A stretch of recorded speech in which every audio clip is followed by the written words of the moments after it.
certain social media actors who fuel the spread of clashes and crime as regrettable. Going on to warn people against engaging in retaliatory attacks, inter-regional clashes have been at the heart of some of the deadliest clashes in Ethiopia under Prime Minister Abiy Ahmed. The general security situation has been serially highlighted by political and security experts as a threat to ongoing reforms in the country. The army has always been the last resort where regional security mechanisms get overwhelmed.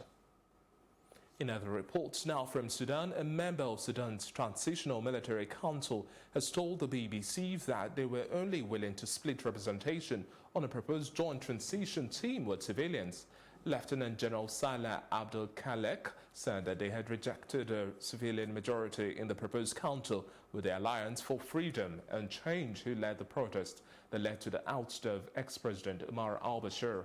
Roadblocks are still mounted across the capital, Khartoum, where a massive protest was held on Thursday, calling for a civilian administration. Protest leaders early this week said the junta was not serious about reaching a deal. It has fallen, we won, they said. The news continues after the short break with other reports from the foreign scene.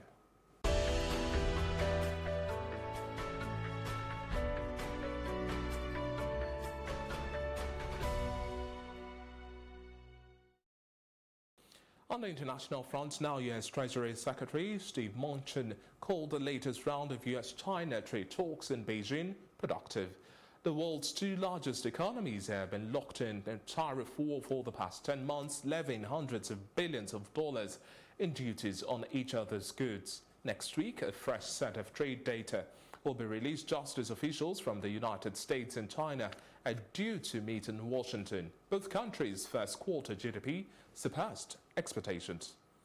Now, EU leaders are also expected to meet just after this month's elections to the European Parliament. Officials said on Friday as national governments brace for a possible clash with lawmakers over who will run the Brussels executive. Summit chair Donald Tusk is likely to invite leaders to a summit on May 28, 2 days after the last legislative voting. He would aim to get a clear mandate from the European Council to negotiate with Parliament on who will succeed European Commission President Jean-Claude Juncker. It could also be the occasion to review whether the result of the May 23 EU ballot in Britain, following the postponement of Brexit, offer any indication on whether British withdrawal from the European Union is likely to proceed as planned. And still on the foreign scene now, Thailand's King Maha Vajiralongkorn conducted final rituals on Friday in preparation for the 3 days of ceremonies for his elaborate coronation, which will also be marked by pardoning and release from jail of some prisoners. The coronation, which takes place from Saturday to Monday, will be the first the country has seen in 69 years. But his father, the late King Bhumibol Adulyadej, was crowned in 1950. The king, who is now 66, is also known by the title of King Rama X. He became a constitutional monarch after the death of his revered father in October 2016 after 7 decades on the throne. It's time to bring you business news updates now.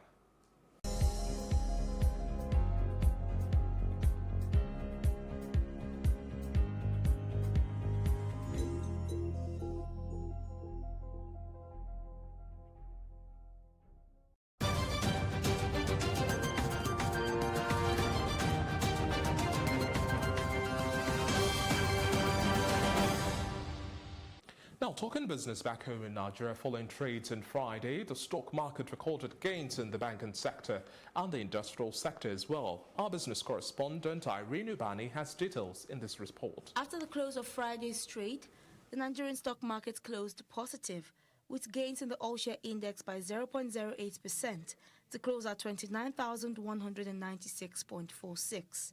Total deals were 4,270, while equity capitalization stood at 10.979 trillion naira. The movers of the market were Seplat, which gained 4 naira 90 kobo, while CCNN also gained 1 naira 25 kobo. Total declined by 2 naira, while Dangote Flour also dropped by 1 naira 85 kobo. Leading the list of top trades by value was Axis, with a volume of 60.389 million shares, valued at 414.581 million naira. On sectorial indices, the banking sector gained 0.28%, the industrial sector also gained 1.57%.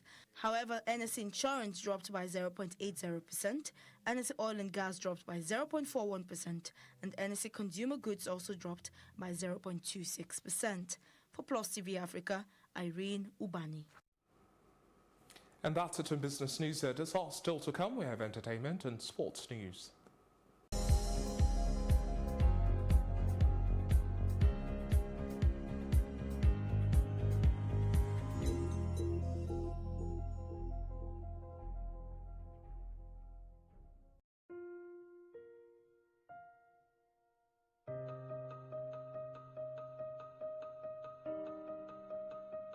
Seek their dream.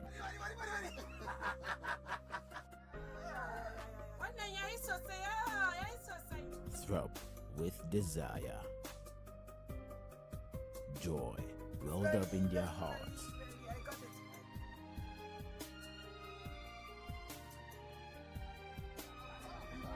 A brand new life adventure is about to begin. Create a life for someone new. Nigerians in China. On Star Times, Da Donkoa.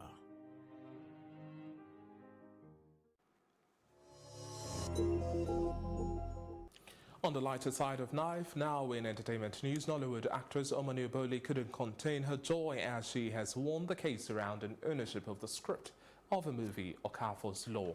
The movie, which was due for the cinemas 2 years ago, suffered a huge setback when Jude Idada, a Canadian-based screenwriter together with Rancoteur Productions, publicly accused the actress and filmmaker of stealing their idea for the Okafor's Law script on September 7, 2017.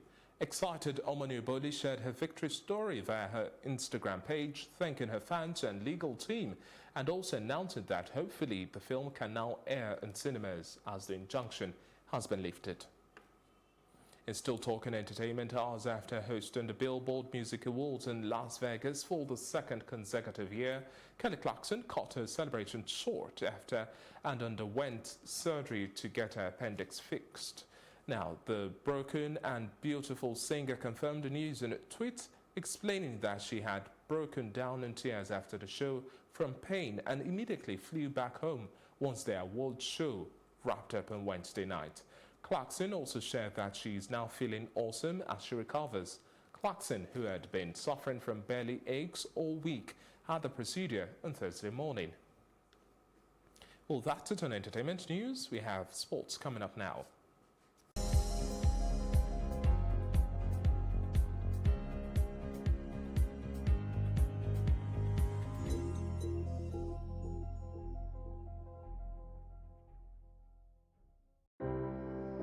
Hey, Anu. Dad, Look, I got something for you. a football chassis? Hey, Adu, come watch a game with your uncle and I. Please, come. I'm okay, thanks. The kind of person that you asked me to be. My brother say you love me, I love him too. I tell him I will do anything for you. But it's strange. Did you see how many goals I scored? I know get you. You scored two. I look up like this, say who are you? So, Daddy, you showed those blues Pepe yesterday, right? You sure did. Those 3 points are sure for us today. Remind me how. Game is about to start. you la, la, Quick, la, please. la, la, la, la.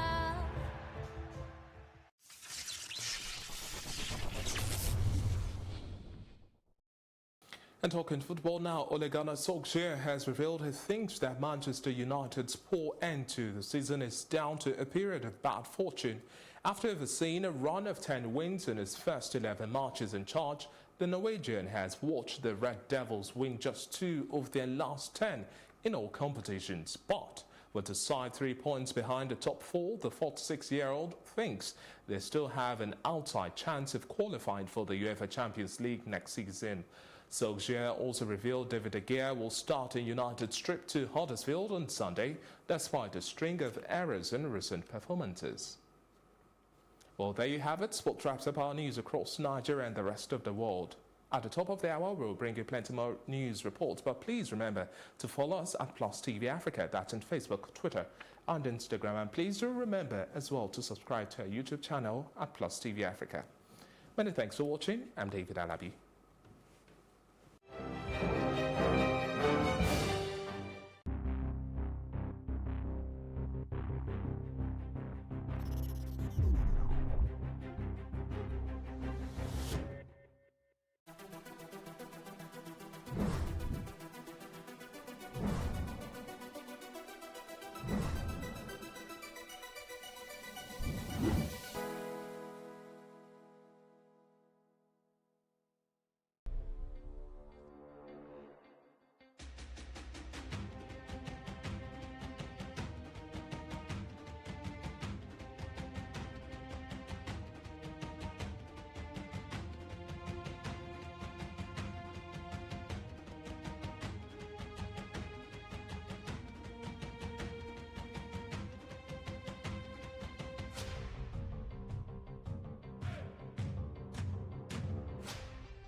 Many thanks for joining us. It's Plus Sports and Plus TV Africa, and today it's a special package, and we'll be talking about basketball. Yes, we'll be looking at basketball, and I've got a basketball player, also a trainer, a technical director, and the MD of Hope Dreams Nigeria Basketball Academy Development Program. And he'll be engaging us in talks about basketball from the local front and what he does at the development program. And I'm just hoping that someday I can engage him in a one-on-one. I hope I survive. That game. But before I allow him say a word, let's take a quick break and see what he is all about. And when we come back, we'll be talking to our guest in the studio. My passion is basketball and my first love as well. I was previously Oyo State basketball captain for several years in the 80s. I'm currently the vice chairman of Oyo State Basketball Association. When I started playing basketball, I started from primary school, carried on to my secondary school, Uela College at the time. Only recently I realized that most schools in Ibadan, particularly and Oyo State as a whole, do not have functional basketball, and the game naturally was beginning to die. So I tried to think of an avenue to try and grow the game and make it more attractive to the kids. So hence, Hoop Dreams started. Registration is free. It's a voluntary, free program. So that's my dream. Basketball, Hoop Dreams is my dream. It's my inspiration. It's my passion. It's my love. Welcome back. I've got Damola Awoshika right here, founder and managing director of Hoop Dreams Nigeria Basketball Development Program. Welcome to the show. Thank you. Good morning. I mean, you're quite tall, and I wonder if I can actually challenge you on rebounds. Not even playing on the ground now, rebounds. I doubt that very much. You doubt. Probably after this one, we should go on to the basketball court and have a one-on-one game. You're more than welcome. I'll take you on game of 5, and we'll see how that goes. Okay. I can assure you won't score a basket. Wow. All right, tell us about Hope Dreams Nigeria Development Academy. Right, Hoop Dreams started 4 years ago. I returned to Nigeria about 7 years ago, and I noticed there was a gap in the game in Oyo State. Haven't played for the state for several years, over almost 3 decades. The team or the state were relying on players from outside of the state. And whilst I was an active player, we had enough talents to pull from within the state. So I started to look and found out that most schools that had basketball courts back then, and most public basketball courts were non-functional. So it was how can we then improve and grow the sport, the game? And that was how Hoop Dreams started. So I set up the program as an out-of-school program. So the kids would come after school on Fridays, 4 to 6, and then on Saturdays, 10 to 1 p.m. Okay. So we went around Ibadan, did a lot of promos, sent out flyers, invited all the kids. Everybody came. First year, we had about 1,000 kids come register, and that's how the program started. So I run it on a weekly basis for 7 months, or 8 months, January to August. Every weekend. Last season, we must have registered well over 1,200 kids. The whole idea is not to keep them within the program.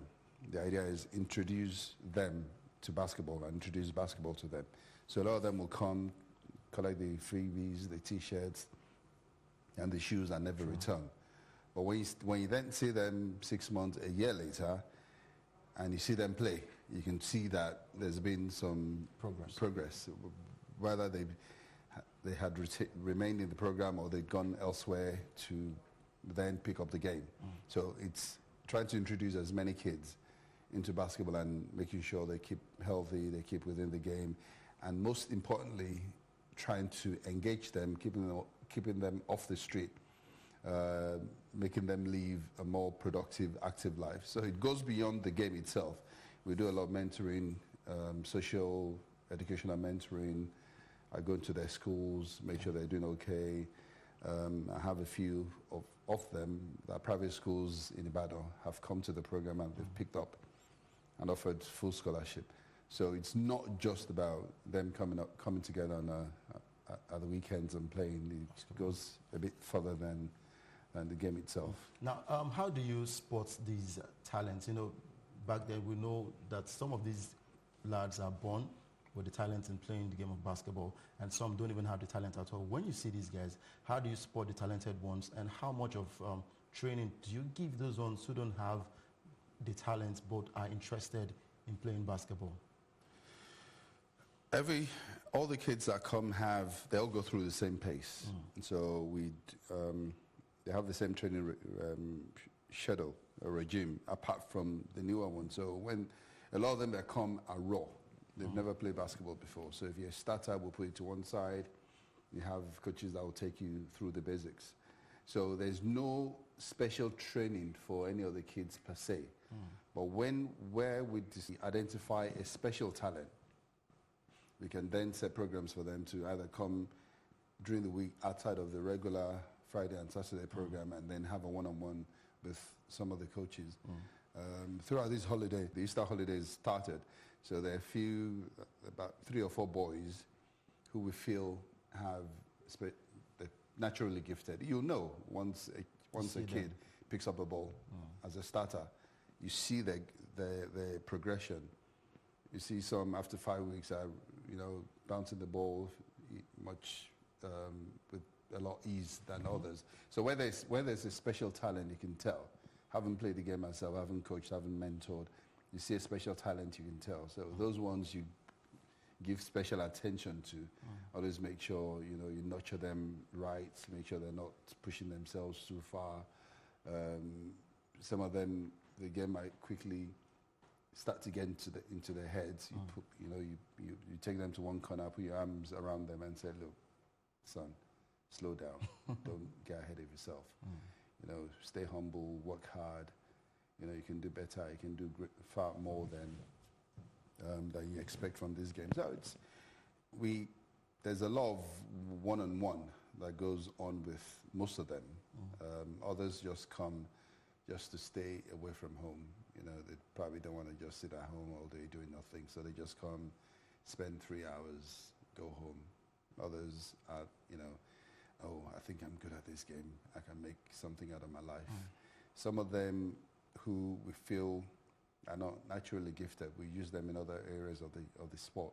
So they do refereeing, for instance. One of our best referees currently is an 11-year-old.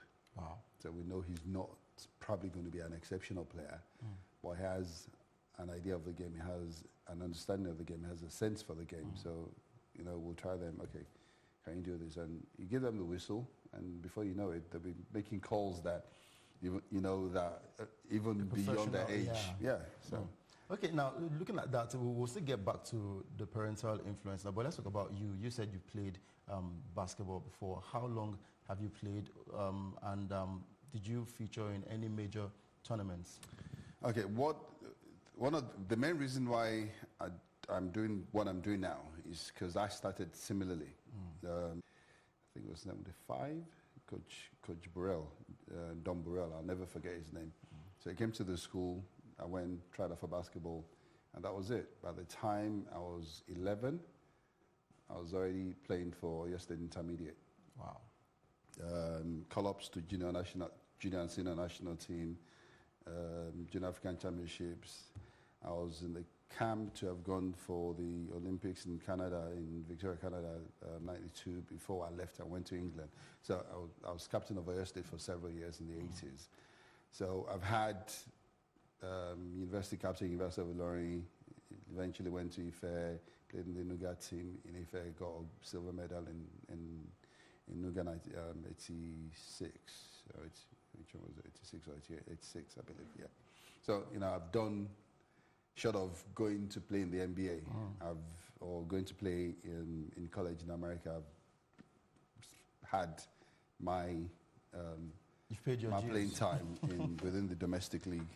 Now, let's talk about parental influence. You talk about the kids that actually come on Fridays to play basketball there. Back then, how supportive were your parents, and how supportive are the parents of these lads who come to your program?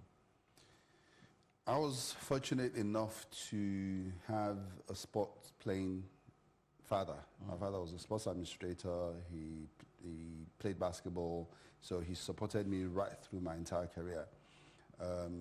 Having said that, I was a law student in university. So my dad, there were times when my father would want me to stay in school, spend more time on my academics. I remember one time we went to play in Sokoto. Must have been 1980. No, I was in law school then. It was 1988.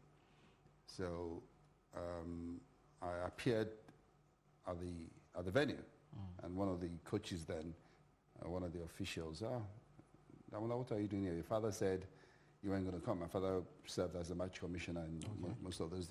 So my father was shocked to see me, even though I was in law school. I took 3-4 days out to go and play in Sokoto to represent my team, because the team depended on me. So my father didn't really frown at me not staying back in Lagos. He knew how passionate I was about the game, but you know, after that he would say, look, you need to stay focused. If once it's near your exams, you're not allowed to play basketball. So all through my education, he'd been supportive, but there were times he would limit my playing time to, you know, maybe basketball alone or a few hours a week, because I literally played all the sports, football, basketball, volleyball, and everything. So currently, I see a lot of kids within my program that their parents give the same support, and a lot of them, their parents will bring them every week to training. There's a particular man that will bring 3 of his kids, and sometimes on Okada, and he'll sit with them right through.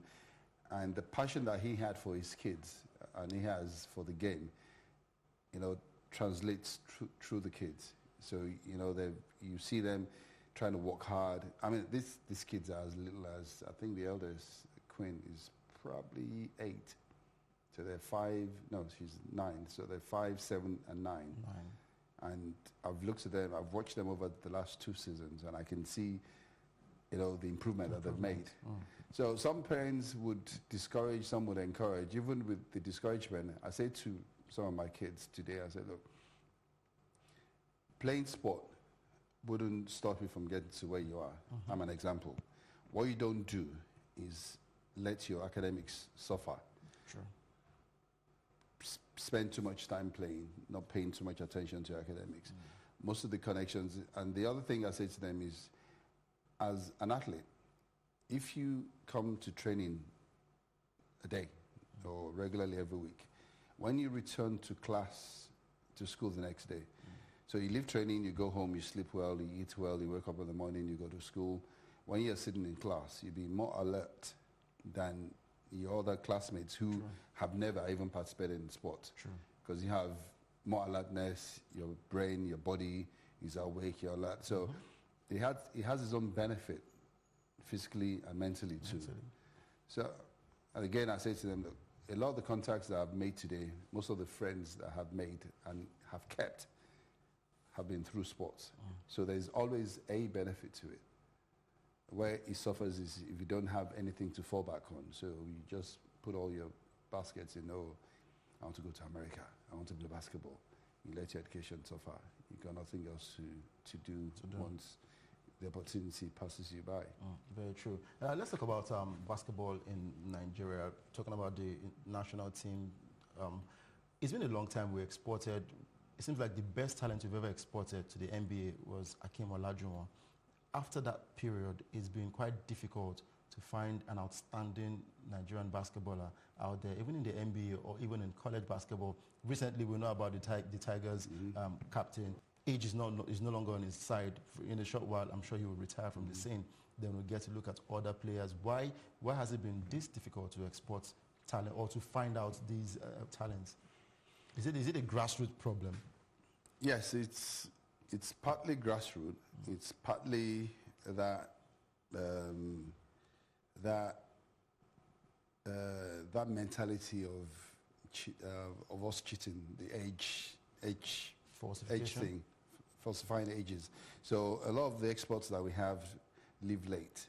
So they're over 25, and then they go to America and cut their ages by 4 or 5. So they have limited playing career. They don't develop as quickly as they would have. They would naturally have if they were going at 14 or 15.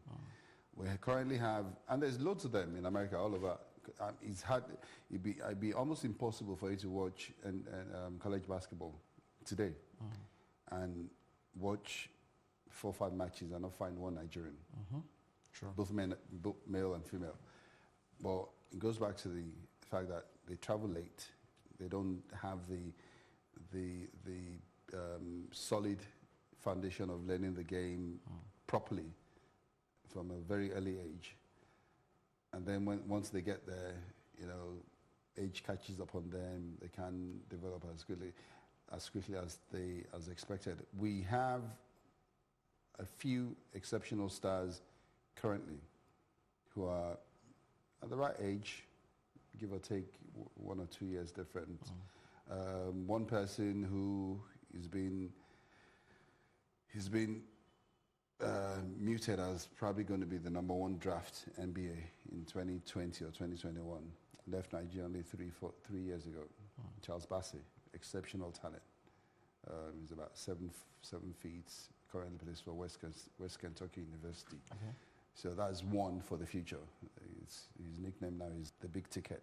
Wow. So we have a few of them, but again, the game has advanced so much that there's so much science and there's a lot that has gone into basketball, that the skills that people had in the times of Akeem, not disrespect to Akeem, was a fantastic player.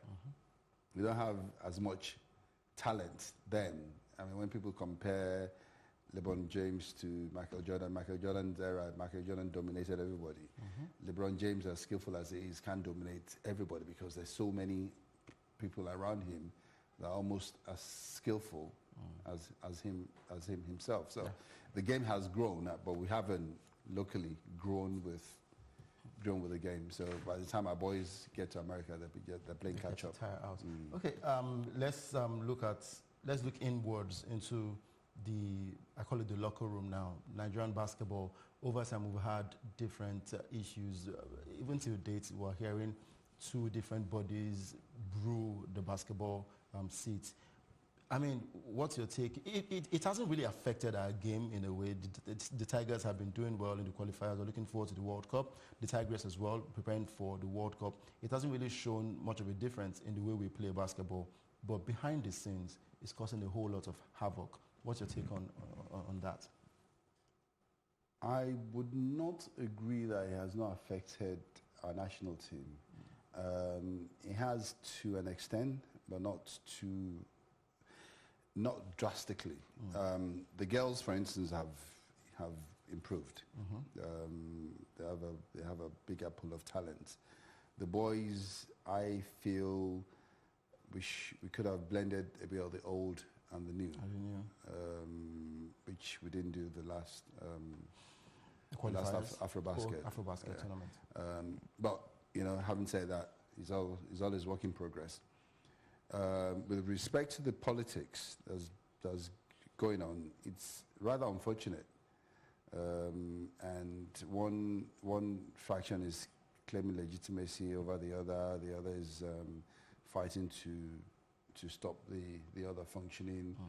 There was one faction went to court recently trying to seek a court order stopping the other one. The case was thrown out. The annoying thing to me personally is both factions were very cordial. They were friends to start with. They were friends until not too far distant. And how things have turned this bad, this sour, and people find it difficult for the love of the game, to come together, bury the hatchets, and let's just sit down and talk and move the game forward. We haven't had a proper National League now going onto our second season. Last season was disrupted. I'm the vice chairman of Oyster Basketball Association. I have players sitting around looking forward to playing the competition, and they can't do that. This season now, there's absolutely no hope. I can't see any chances of there being a league. One faction had a league, the Tijani Omar's faction, who were the previous MBBA board, had carried on their program of the National League. They didn't really finish that last year. The new board, Musa Kida's board, played an aggregate league, which was a few games within a week, which wasn't the ideal preparation for Continental. So, there's a lot of issues there. I just wish everybody would just, come together and let's settle this thing once and for all. FIBA says they might order a re-election. Hopefully, if that happens, everything will be sorted. We have a federation constitution, which we don't have now. FIBA is in the process of making sure we have one that's in line with the FIBA statutes. So once that is in place, re-election is ordered. We have a legitimate board in place. Things might move forward. The good thing, on the flip side, is almost every federation in Nigeria have gone through that. Boxing Federation went through it. The Football Federation went through it. Athletics. So you go through that program, that difficult period, before you can organize your home. And hopefully once that is done, it brings sanity back into the sport, and then we can see things grow and improve a lot better. Lastly, let's talk about the Lagos State Basketball Association. We hear that they are trying to build basketball courts across local governments in Lagos State. How feasible do you think this is? That's the only way. That's the only way you can improve and increase the sport's popularity. Basketball is second most popular sport after football. Lagos State have, to my mind, have a lot of empty spaces. If you go to Ojota, for instance, where the parks are, you can throw in a basketball court there. Wales. There's so many other open public spaces. And the idea is put them in places that are visible to the public. So anybody driving around or driving past, oh, that's a basketball court, you know, and it's easy access to. So identify the places first, get government approval, and build. There's nothing stopping it having as many as possible. The population is there.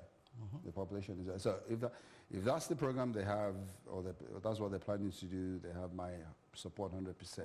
And that's the same way. And I just state that I'm vice chairman of. I have been hammering about the same thing for the last 3-4 years. I'm looking forward to having the very best of basketball, not just in Lagos, but spread out across Nigeria. Now, for the young talents out there, I would like you to give them a piece of advice.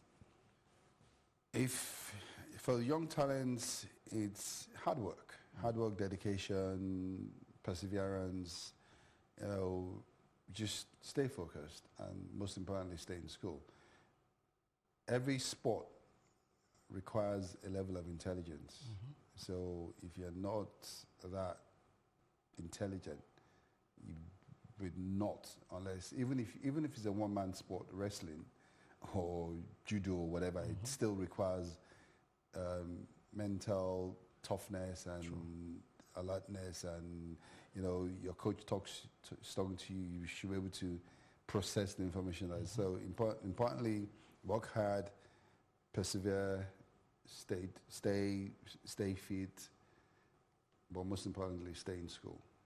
School, education is above anything that you want to attain in life. You heard it all. Education is quite key in whatever you want to attain in life. Words coming from Damola Awoshika right here on our show, Plus Sports and Plus TV Africa. I'd like to say thank you very much for making it to the studio. Thanks. We'd like to have you once again some other time to come and tell us more on basketball. I'll be more than happy to. All right, that's how we draw the curtain on today's show. I hope you enjoyed the package. I'm Udoka Njoko. Do enjoy the rest of your day.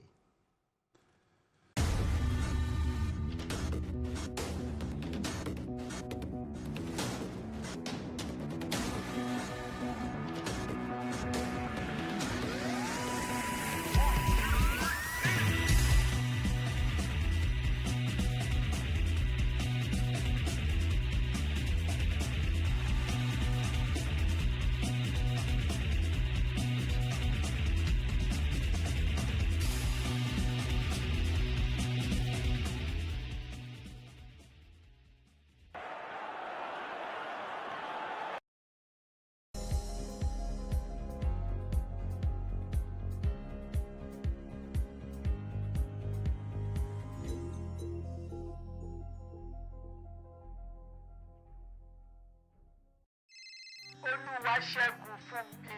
Ó ṣe mo dúpẹ́. Gbogbo ilé lè fi tó gift. Mo rí ikọ̀ tún ni.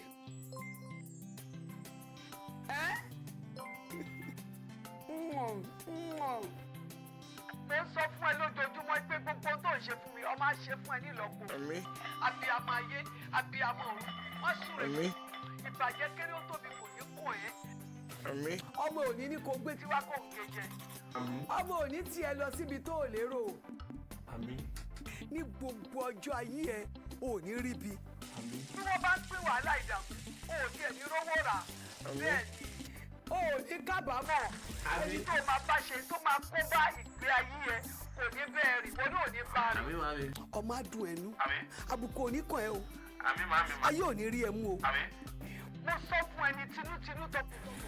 Lọ́lá ọ̀nà méjèèjì tó kù nígbà yà ni. Mo súre fún ẹ, eré àmú ẹ. Abiyamọ ayé, abiyamọ ọ̀run, wọ́n súre fún ẹ. Ó yẹ sáré gbé bàbá wọlé, ó ti ṣú ara, ó ti tọ́ ara, kò ní jẹ́ tiẹ̀. Wọnú ògo tuntun lọ, Olúwaṣẹ́gun. Wọnú ògo tuntun lọ. Ó yá wọnú ògo tuntun lọ. Wọnú ògo tuntun. Ẹlẹ́dàá mi. Mami, airtime yín kọ́. Ṣé ìwọ ti rókun tó gbẹ̀rí? O ti rí ọ̀sà kó gbẹ̀rí? Kò lè gbẹ́ ń bì. Àmímà. Àwọn olè ń sọ̀rọ̀ bẹ́ẹ̀.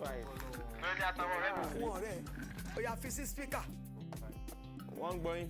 Ní ẹ̀bùn ńlá tọ́mọ mi gbé wá fèmí yìí. Ọlọ́run á ràn yín lọ́wọ́, ẹ̀yin náà lè ṣerú ẹ̀ fáwọn. Ẹ ṣàmì mo tún ṣàdúrà. Àmímà. Get 10 times your recharge value to call and browse anyhow. Recharge with *220 star the pin hash to enjoy this offer. Available to new and existing subscribers. Mr. Anansa, èmi ń gbàdúrà, ìwọ ń polówó ọjà, ìwọ náà borí ẹ̀ wá kó wá gbàdúrà. Bẹ́ẹ̀ni, a dà fún ẹ. Ṣé orí bó ti ń tajà fẹ́ lòmíì?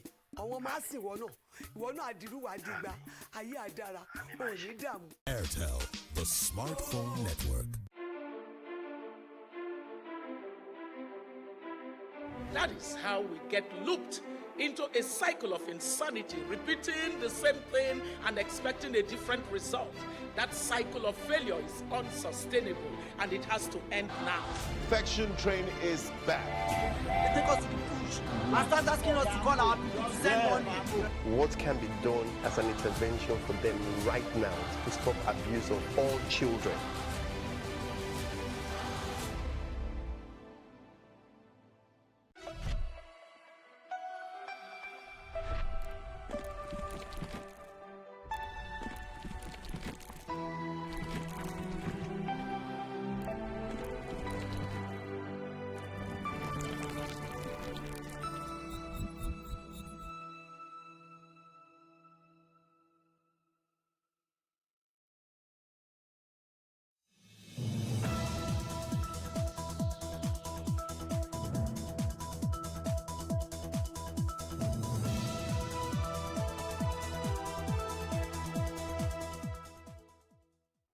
Our focus tonight in Plus Politics, to quote Antonio Guterres, the United Nations Secretary General, no democracy is complete without access to transparent and reliable information. It is therefore the cornerstone for building fair and impartial institutions, holding leaders accountable and speaking the truth to power. Nigeria today joins the rest of the world to celebrate World Press Freedom Day.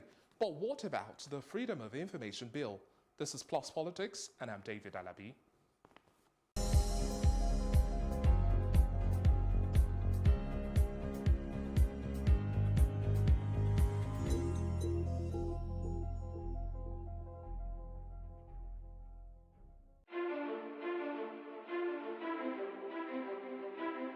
That is how we get looped into a cycle of insanity, repeating the same thing and expecting a different result.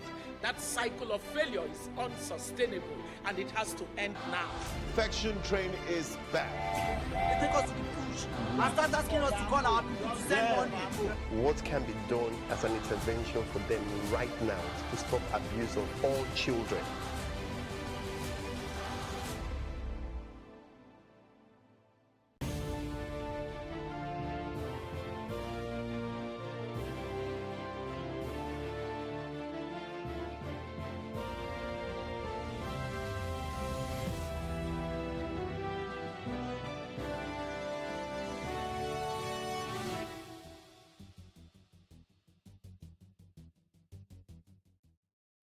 Now, democracy and political change is deeply rooted in the mass media's ability to become a major agent of political socialization. But how free and how secure is the Nigerian media? Do they have strong role in politics? Well, that's a question that is ringing in my head. And joining me to elaborate more on this, I have with me a political affairs analyst, Soje Oganeri-Eburuwe. Thank you very much for joining us. It's been quite a while, isn't it? Thank you very much. Well, today we're talking about World Press Freedom Day. Now, I would want to do a comparative analysis for you, and then you give me a feedback. Now, looking at the indispensable role of journalists in a democratic society vis-a-vis all of the reports of attacks, imprisonment, murder, assassination of journalists, all committing the crime of reporting. How do we marry these two and give some essence to today's celebration? Thank you very much. It's nice to be here again. What a day to be here. And when I was thinking about journalism, a lot of things came to mind. The topic of this theme of this year's celebration, basically, is very, it resonated with me. The same media for democracy, right? I'm sure I'm right. I said media for democracy, and I said, oh, and elections, and disinformation. Fake news. Fake news. I said, what is time to celebrate? What a topic. It means it's not only a problem that is happening in Nigeria, it seems to be prevalent that the world body could bring that kind of title, so it resonates and it aligns with our current challenges. Journalism or journalists, they have been suffering repressions globally, continentally, and even in Nigeria. For the case of Nigeria, if you want us to talk about Nigeria in particular, I would say that there has not been any seeming repression. Why I say this is because, in my opinion, the press in Nigeria have been muzzled, have been so decimated that they have now been cowed, that the duty, responsibility of journalism is not properly being carried out anymore, as it were, because of the fear of repression. So, that is not to say that the few times that they've tried to be professional and speak to the authority as the fourth estate of the realm, as people that also put expression into the freedom of expression of all people. The press represents our freedom of expression. So if that be the case, then it shows that they have not done well in that respect nationally. But globally, we've seen where the attacks and repressions and detentions and killing of journalists is obviously because the people there, they've stood up to speak to the authorities and speak to the powers that be. You made mention about speaking to the authorities, looking at the likes of Jamal Khashoggi's murder. Now, that came as a big shock that made all of the headlines, and we saw all of the reports that came, and we saw the final conclusion. Yes, he was speaking directly to the government. But when you look at the likes of Jones Abiri as well as Samuel Ogundipe, not even forgetting Dele Giwa as well, these are individuals who stand in the face of government of the day and speak. Yeah, part of the celebration today is to bring to fore these responsibilities, one. Two, to also protect journalists against such negatives. Then thirdly, to celebrate those of them. But do you remember those Jones Abiri was, yes, I remember, for 2 years, it wasn't released. In the exactly. DSS underground cell. Yes. It's part of the repression, we say. But what we say is, that's one very insignificant one I want to say. It's a challenge to journalists in the country. Not that they're not doing much. The environment here has been so repressive that they seem to have acquiesced and capitulated. If not, what we see today, that we expect the press to speak, and it's not happening. If I get you clearly, now, are you trying to say that the Nigerian media or the Nigerian journalist is the dog that just barks and can't bite? Talking about checks and balances and serving as the fourth estate of the realm. Yes, I'm not sure in terms of performance and dealing with that, I can't score them average on that. But that is not to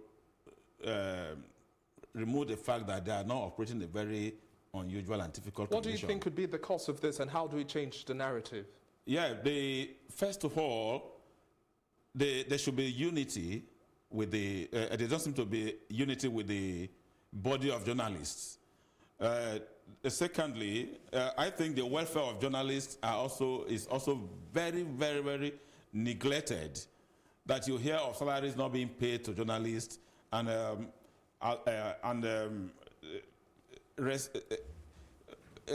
tools that should make them to work effectively are not provided. So what do you have?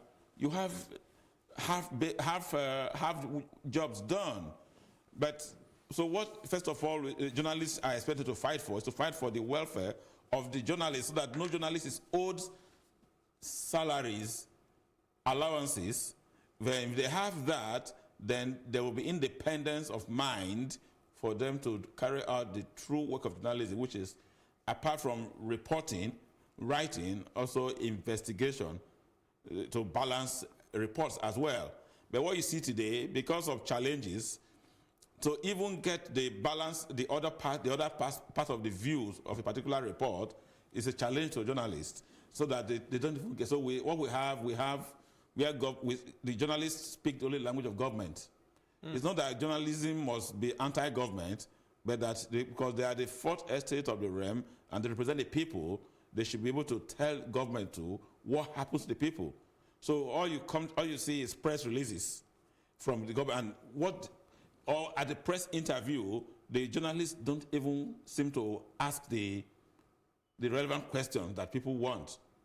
Rather, it is kind of a pander to the authority, to the people Are you in making power. references to our state and federal media, or you would also say that private media houses that are being owned or have shareholders as politicians and other state or federal actors as well fall under this category? We cannot generalize totally. The private media has come to bring some verve, some professionalism to the business, where there's independent opinion, where there is more work by the journalist, rather than speak the language and put spin of the government, the owners of the media, to their reportage. The private media is coming up with the other view, the other side of the story. But it has been a great challenge for them, if you ask me, because sometimes their businesses are threatened and their journalists are also threatened and harassed. That is not to say that I don't want to be taken on the wrong premise. I think the journalists in Nigeria, they have so much more to do. Talking about so much more to do now, you've raised certain flags, and Nigeria ranked 13 out of 14 countries in the 2018 Global Impunity Index released by the Committee to Protect Journalists. Now, we still have the likes of Bayoyu, we still like Eneche Akogu, Tunde Oladipo, Zakaria Issa, Delegiwa. All of their deaths still remain a mystery, and you're asking for more. To what extent do you think this call to service is a little bit far-reaching, especially understanding our climes here? Yeah, like I've said initially, the environment is very difficult. It's very challenging for journalism. But you either be a journalist or you are not, because it's a professional calling, and one will not expect that they should face the bullet, the man with the gun. I think there should be a different approach to also creating a balanced reportage without being confrontational or combative with the... There's no, you practice journalism and you wouldn't be confrontational. No, it doesn't have to be. Reporting the truth, except we're saying that we're in an environment today where doing the right thing is an wrong. anomaly. It's an aberration. So, but we think that the truth speaks for itself. Okay. So you creating and quoting sources and credible sources of information. But if you said the truth should speak for itself, now to what extent was the word to Nigerian authorities as well, looking at investigation into the killing of all of these journalists, numbering as much as 10, and we've still not had justice served. So one would be quick to say that if these situations go unattended to, where lies my security? Where lies my insurance? Yes, it's quite unfortunate that is what it is. We still believe that it's a matter of time and phase. The truth about these killings, these expositions, this harassment of journalists locally and globally, the truth will come to force sometime, and the truth will comfort some stakeholders in that area. Talking about the killing of Khashoggi, you think that the case is over? No, the current government may be able to douse it, close it down, but time will tell. Time in future we'll get to know. Delegiwa's case is not... Over 3 decades. Yes, the truth will be told someday. The truth will be told someday. So, like you said, we are number 13 out of 14. Exactly. It shows the impunity of the system, the challenging and difficult environment which Nigeria journalists operate. That is the indices where they are not free to carry out their duties. That's why I'm asking, in these professionally. areas of abuse and impunity, how then do we address this? Will you say we should have stronger investigations? Or you say that until we see some convictions, then we can be able to breathe a sigh of relief? No, we don't. We cannot just keep our fingers crossed. Journalism must go on. The duties of the press must continue to be carried out. But what we'll say here is that they should be more circumspect. Like I said, find a way that does not seem to be combative or confrontational. And one of the ways I think in doing that is to create a balanced reporting. So if the government says this and puts a spin to a particular matter, and you come up with it with credible information and sources, no matter how much the government is unhappy with it, they may not be able to dispute the information. Talking about fairness and balance now, that's one of the issues that we've had so far, where we've seen certain reports come out as somewhat propaganda, and those have come under harsh criticism. But to what extent now do you expect the Nigerian journalists to be circumspect, to be objective, to be the voice of the people in today's world where we see black and we somewhat call it grey? You say we should be subtle in our approach, but how do you remain objective yet subtle? It's not an impossibility. It's not something that is rocket science that cannot be done. Because irrespective of presenting a balanced report, you still step on some toes because you are revealing, you are unveiling, you are bringing to the fore the truth.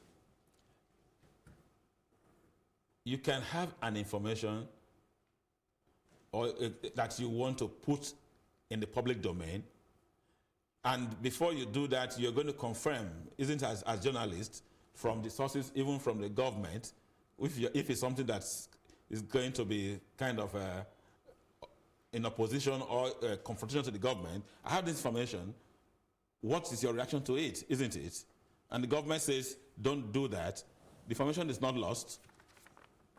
You keep your information, and like we see in some cases here, the government goes to raid those offices that have such information. Exactly, So- just like so looking at SARS also Yes. arresting Samuel Ogundipe for asking him to release his source, and then the whole pressure, and then the next thing we hear was unlawful possession of certain documents. We must test this. You know, we are always quick to wave this this secrecy or this silence, just sweep it under the carpet, turn a blind Because eye. of, that's the impunity that we are talking about, isn't it? If there is rule of law, as it were, and the implementation and the domestication of the FOI Act, I think it will reduce the work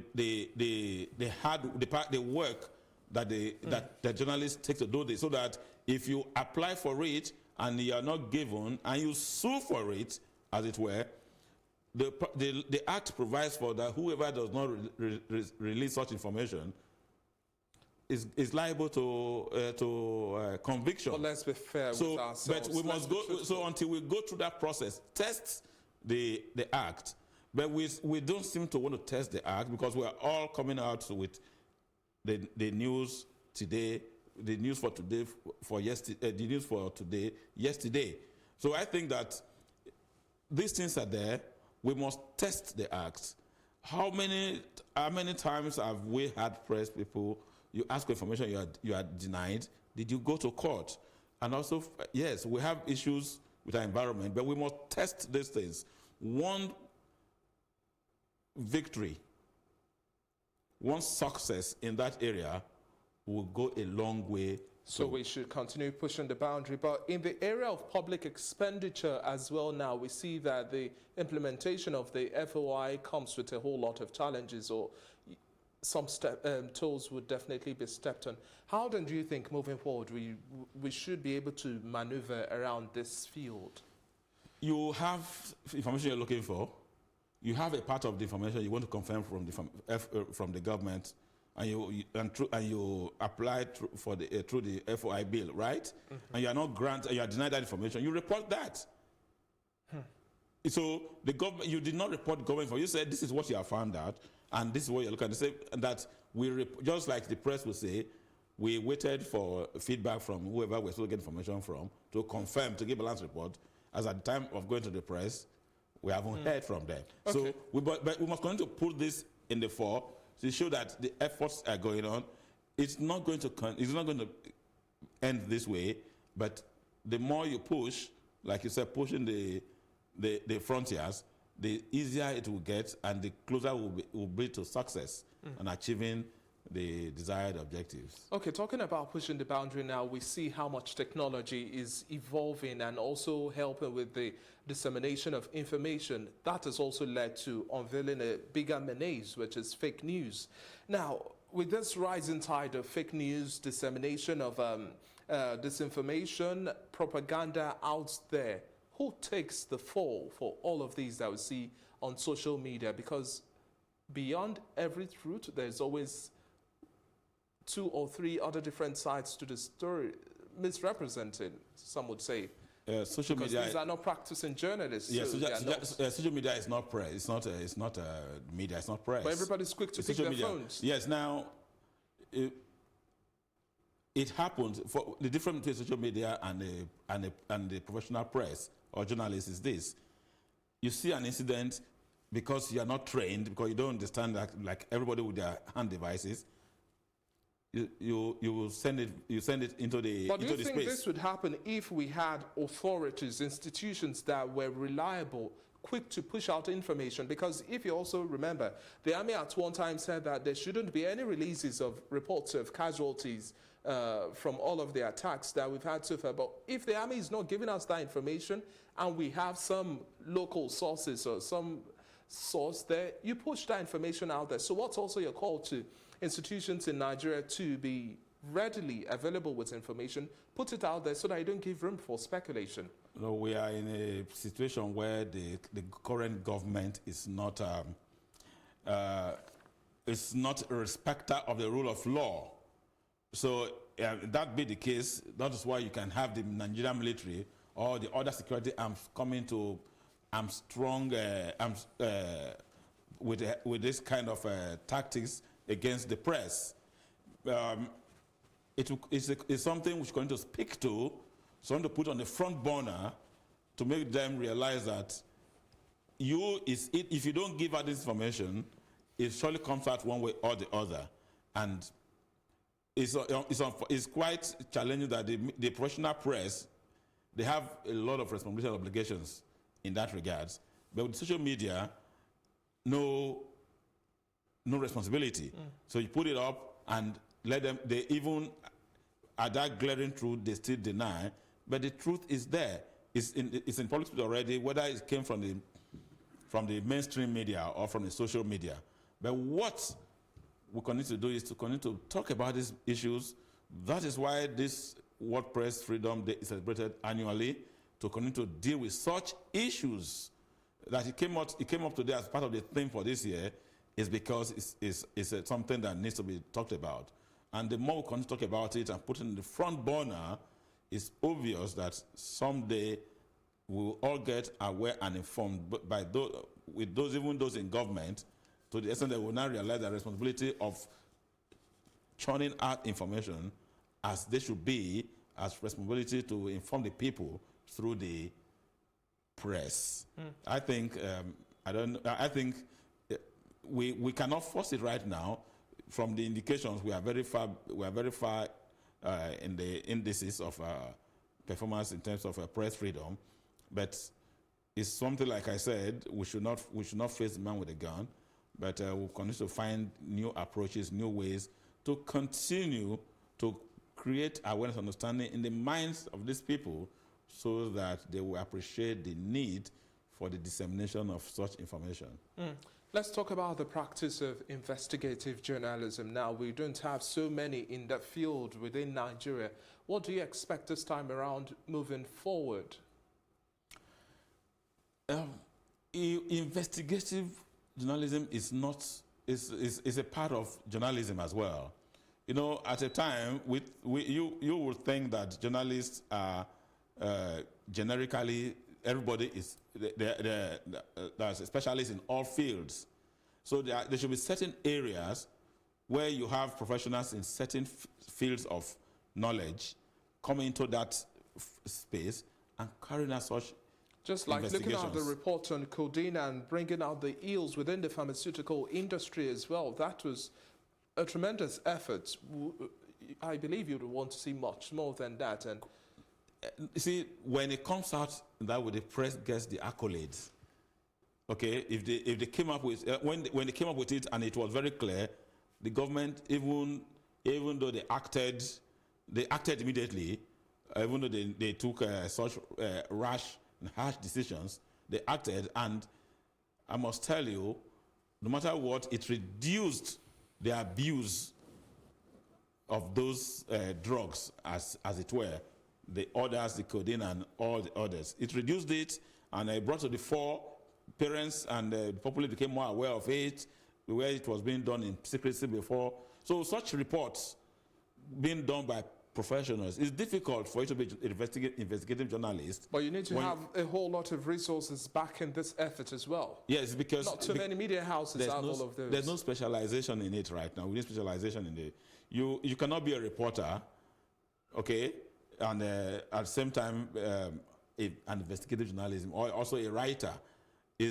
So if you have people who are like in certain media houses, you have people who are into investigative journalism projects. It's expensive, taking a whole lot of time, logistics, and it's expensive. But it's the business we will have to do.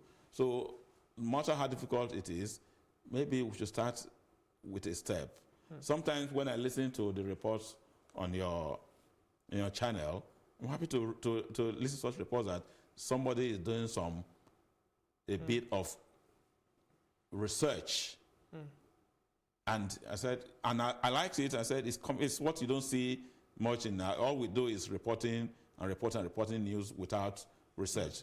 But on 2 or 3 occasions, when I watched the channel, I see some reports that showed that there was a lot of research. Well, that puts a smile on my face. It's a pat on the back. And this is where we take a quick break. When we come back, we'll definitely bring you plenty more. We are focusing on today's celebration, World Press Freedom Day. Stay tuned.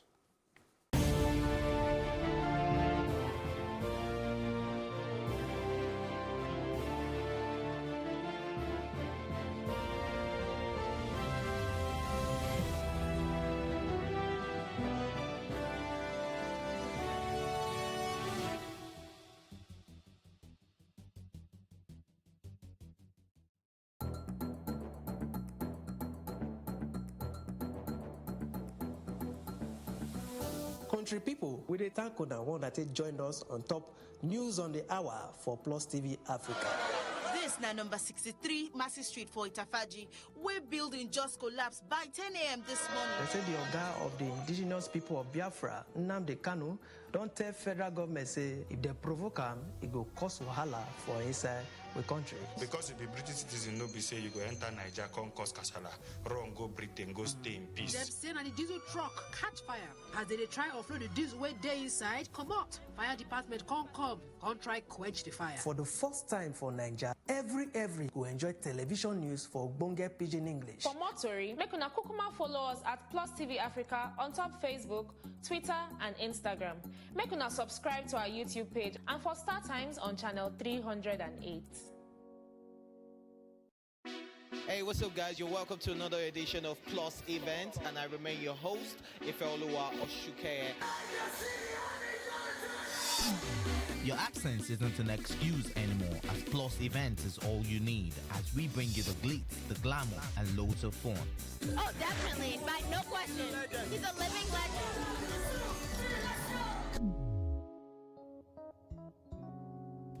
Oh, God forbid, Holy Ghost fire, I know. I just want to be blown away. I want to be wild. This is 11 years of doing it.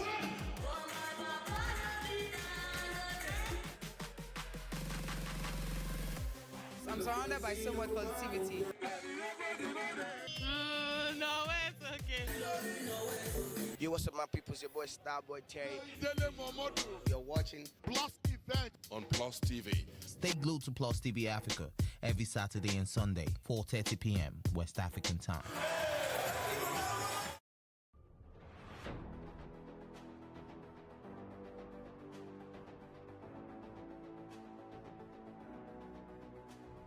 First point of accountability is asking questions. Hello and welcome to Plus Sports and Plus TV Africa. I am Udoka Njoko. Hi everyone, welcome to Plus Training.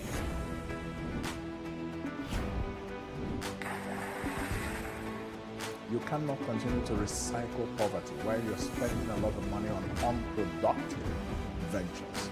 The government has to feel the impact. Honorable Commissioner, welcome to the show.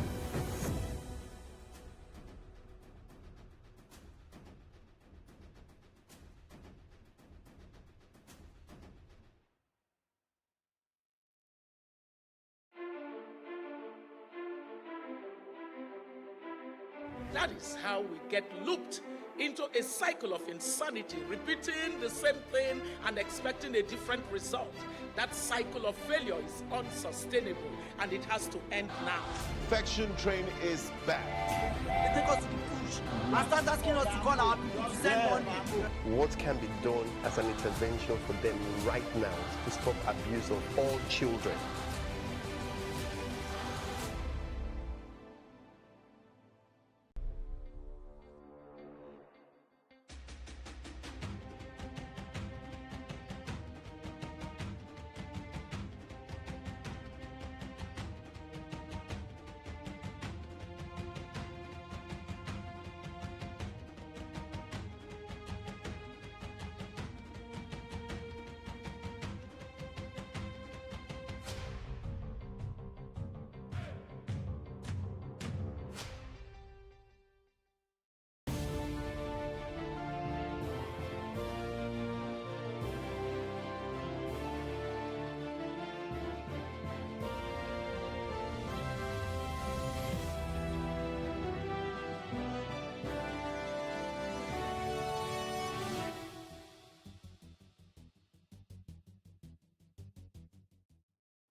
Glad to have you back, and if you're just joining us, well, this is Plus Politics, and today's focus, we're looking at the World Press Freedom Day and to what extent journalists expect to push the boundary. And still in our Lagos studio, we have Soji Ogenere-Boruwe in the house. Thank you very much for still staying behind. But now, there have been some calls on the Nigerian authorities that they should investigate, bring to the fore and make accountable those who were responsible for the detention, harassment and assault of some journalists. I'm making reference to our elections, March 9 gubernatorial and state assembly elections. Some said they were forced to announce results under duress. Some officials were forced to announce results under duress. We had that, and we also had some journalists also coming under the line, abused, so to say. Yes, it did happen. Like we said, well, there's no gainsaying the fact that the government we have today is not what we want. It's not the best of government we want to have, that allow this impunity to take place. But we must continue to speak on the matter, to bring it to fore. Either they carry out investigations or they... But is this call overreaching? Because we've seen elections come and go. We've seen abuse of officials of the electoral umpire. We've seen journalists being abused, and nothing is necessarily being done. So a call on the Nigerian authorities is just... We must continue to do that. It's not... wouldn't you say? We must continue to make the call until we get a response to it. The call must be made persistent, consistently. We must continue to make that call, ring it into your head that what happened was not acceptable. It's an aberration.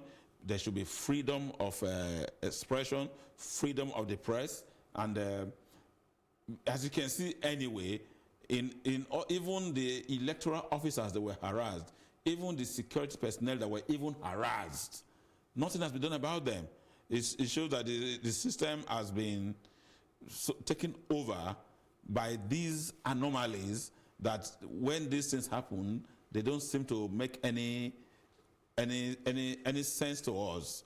The morality of it on the part of the government is very weak. That security government officials were harassed, INEC, the media, and nothing is being done. There's a total shutdown of the system. Do you think anything will be done? I don't. Given our track record, we might be. It will seem a helpless situation right now. I don't want to be hopeless. So we might be helpless right now that nothing is being done, but we're going to be hopeful that if it's not done today, it will be done tomorrow. If it's not by this government, it might be by another government. Let's talk about the welfare of journalists now. These are also just as well, like every other Nigerian worker, but some have said if the judiciary, some quarters have reported that if the judiciary is corruptible, then journalists alike, who are supposed to be the voice for the voiceless, are also corruptible. Some people have raised situations whereby they feel that the reportage is not necessarily fair or balanced and they have been compromised. Now, I'm talking about journalists here being used as puppets under the hands of politicians. To what extent do you expect a level of engagement and practice from the Nigerian journalists saying no to the brown envelope? We're not expecting that journalism will be peopled by angels. We're not expecting that they will not have interest or present interest. We also want to believe too that the era of the brown envelope, like you stated, is gradually becoming a thing of the past. A time come, people will stand up and speak to the truth and speak the truth, and no matter the pressure and influence, whether economic or life-threatening or family, people will do that. So sometimes I don't seem to countenance the fact of the brown envelope with relationship with the journalism. No, it happens. It's a microcosm of the macro system. And like a lecturer said in a seminar I attended, he said, our system should not be fighting corruption. We should be preventing corruption. So if other things, the welfare of journalists is well taken care of, if the organizations that are the employers and the media organizations are well funded, and the editorial views are not whimsical and slanted to please the media owners, I think journalists will be able to operate in a very fair environment. And you know, initially when we started off, we raised the issue of how important a free press is to the growth of peace, justice, and sustainable development, as well as human rights. Now, to what extent do you expect us to have checks put in place, infrastructure put in place, so that we can deliver on this mandate, ensuring that we checkmate the other arms of government, talking about the executive, legislature, and the judiciary? It's unfortunate that the fourth estate of the realm is being treated like a persona non grata in this system, the legislature, by the arms of government. Until when they see the media as a partner in governance for peace and progress, it becomes very, very I raise daunting. This issue because we've seen instances where we've had reports which are expected to show what the exact situation of things are, the reality, the truth. And then we've also seen government as well being firm on its own stance and saying that contrary to the reports in the media, this is the situation on ground. So there are two conflicting situations. It's almost like government is not necessarily paying any listening ear to all of these reports, which is the voice of the people. The media must continue their work. The media must report what they see. As it is, journalism is to distribute information and news. If the government gives something contrary and you have your own, both sides are reported. It's left for the people to make their judgments. But if you want to take the government to task, like I said, which will be very difficult, to take the government to task that you must do this, no. Report the information, put it in the public space. When they said that the sword is the pen is mightier than the sword, it's not that the pen will go and put down the government. The pen is going to create information, distribute information to the people who will now make their own assessment and judgments and act. So it's not that the media would, if they want to do that, it becomes a very difficult task. Do you think it's this situation that has also fueled this idea of sensationalism or the practice of yellow journalism? It's everything that's happening in the system. The economy is the way it is, and the media is not a charity organization. If I got your question right. The practice of sensationalism, yes. Maybe you have to make it bigger than it is, catch their attention, so that you have a reaction. So that you can sell. No, so that you can sell and make money. If it's just to have reaction, then it will be more effective. So if you have an information and you put it out in the public space, the people react to it, they know where it came from. But if you talk about sensationalism, if you asked me, what comes to mind first is that you want to break the news, you want to be the one to sell and make more impact. But if it is primarily to inform the people and inform them properly, that is going to be a very far-reaching, it will give you a far-reaching outcome. So that's in that stead, sensationalism will be very useful, informing the people of the news and information that they are not aware of. So, but I think in my opinion, the media thinks that they can, while they are a check to power, they check. How do you do that check? Is by disseminating the information that you think you want to be in terms of